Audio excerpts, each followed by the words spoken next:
కానీ ఇంకా లాక్డౌన్ వచ్చేటప్పుడు అయితే ఆ చేతి బండి లేకుంటే అది మన అరటి పండ్ల బండి అది ఉండే మాతోన నలుగురికి వచ్చింది కరోనా మా ఇంట్లో.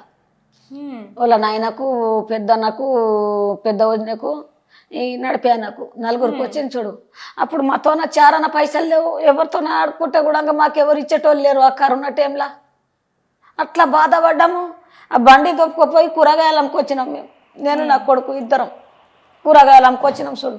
అమ్ముకొచ్చి కూరగాయలు అమ్ముకొచ్చి మేము వాళ్ళకి తెచ్చి ఏది కావాలి అది తెచ్చి పెట్టినాం మా ఇంట్లో. ఈ కరోనా వచ్చిన వాళ్ళకు నలుగురికి. చాలా కష్టాలు పడ్డాడమ్మా. నా కొడుకు చాలా బాధపడ్డాడమ్మా. అందరికీ తెచ్చి పెట్టాలి, అందరికీ చూడాలి, నేను చూడకూడదని లేదు. ఎవరికి ఎందుకు చూడకూడదు, వాళ్ళే మన దగ్గట్టోళ్ళ, వాళ్ళు మన ఎందుకు చూడాలి వాళ్ళకి అని లేదు. నా కొడుకుకు అందరికీ చూస్తున్నాడు, ఊరంతా దేశం అంతా. ఎవరేమని అడిగితే కూడా కాదని అన్నాడు, కాదన్నాడు. మరి ఇక్కడ నుంచి అంటే డీలో చేసిండు డాన్స్, తర్వాత దేశం మొత్తం చూసింది,